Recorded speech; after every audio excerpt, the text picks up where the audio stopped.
soy Aurora Varela y estamos aquí con Isaac Bolívar y nos va a hablar un poquito sobre su trabajo de tesis sobre casas de cultura y derecho administrativo. ¿Cómo estás, Isaac? Muy bien, Aurora, muchas gracias. Esta es una oportunidad que siempre disfruto bastante hablar de mi investigación para conseguir mi título como abogado en la universidad. Mm, mi investigación, pues como bien menciona el título, es la interacción entre centros de cultura y el derecho administrativo. Esta investigación nace de una experiencia muy personal y colectiva durante las manifestaciones del 2019, 2020 y 2021. En ese tiempo, pues, yo participé en las manifestaciones y me empezó a interesar mucho las formas de acción colectiva que se llevaban a cabo en esos espacios. Entonces, las muestras artísticas, la primera línea también como fenómeno me pareció muy interesante. Entonces, lo que hice fue que me empecé a acercar a estos grupos, a estas personas, y me percaté de que compartían en algunos espacios que ellos denominaban, pues, centros culturales. Mm, Luego me interesó la relación entre estos lugares y el derecho administrativo, o sea, las autoridades locales, juntas de acción comunal, alcaldías locales, y me percaté de que la relación entre estos lugares y las administraciones y las autoridades administrativas era casi inexistente.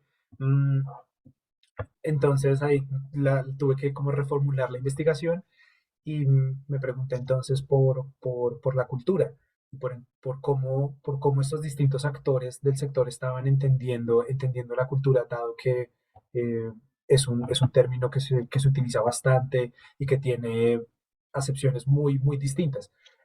Entonces, cuando me empecé a preguntar por la cultura, terminé yendo a estos circuitos. Encontré primero los circuitos tradicionales artísticos, Teusaquillo, San Felipe, mm, y en estos lugares me encontré con algo que yo nombro en mi investigación una cultura domesticada, que son unas producciones culturales, artísticas, eh, pero que se encuentran enmarcadas dentro de la producción y de la industria, dentro del mercado.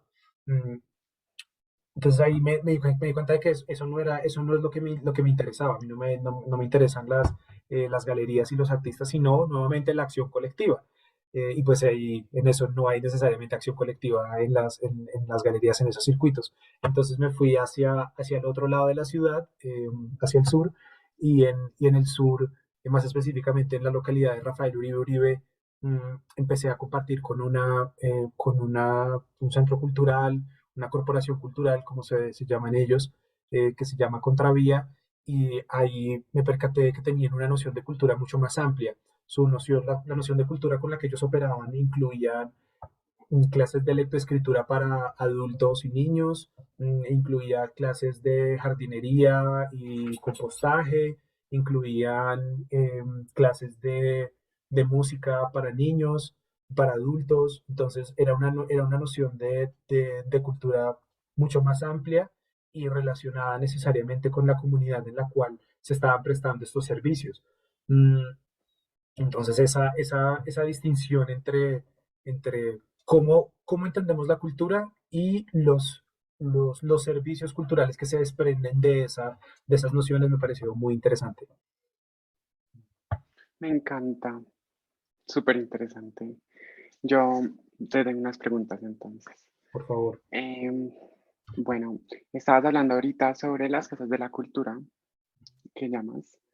Y una de mis preguntas es cómo choca esto con la cultura artística doméstica, como la mencionas tú también, cómo vemos el arte eh, en medios de estratos más altos como una, una manera de tener reglas epistemológicas de cómo se transforma la cultura, de cómo se representa la cultura y cómo choca este tipo de cultura de arte domesticada con la cultura que tú viste en el sur cuando fuiste.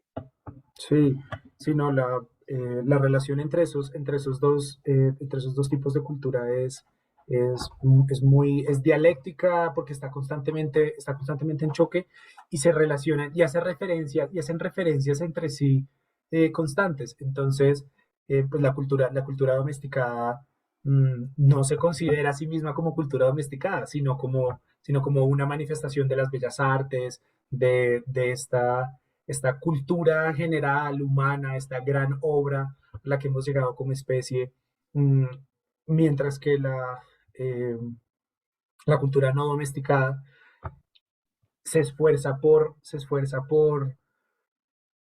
abrazar la multiplicidad de la experiencia humana. Mm, en el texto que acompaña este video, exploramos cómo la noción de cultura que está presente en los tratados internacionales incluye, es una noción muy amplia, incluye cosmovisiones, ritos, lenguajes, entonces vemos cómo cuando la cultura se va domesticando, cuando la cultura se convierte en este concepto monolítico y estático de cultura como grandes autores, grandes obras, mm, se excluyen los saberes, se restringe demasiado el concepto y eso hace que el concepto sea más fácil mercantilizarlo, sea más fácil coagular la cultura en unas ciertas obras y que luego esas obras puedan ser vendidas, repartidas, reproducidas, todo lo que la Escuela de Frankfurt nos enseña sobre cómo la industria cultural, cómo la cultura se logra articular y mercantilizar.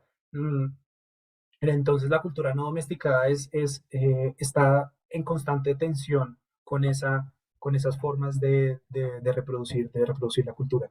No sé qué tanto tiempo nos queda. No te sabría decir. Sin embargo, Una pregunta más ahí como para los oyentes. tengo una pregunta que parecen dos.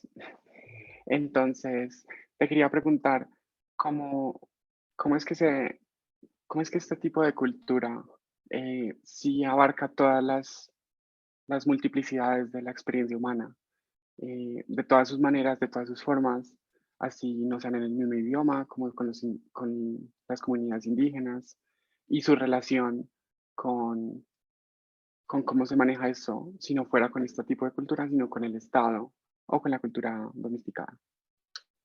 Claro. Hay las instituciones jurídicas, que es pues donde entra el derecho administrativo en la tesis.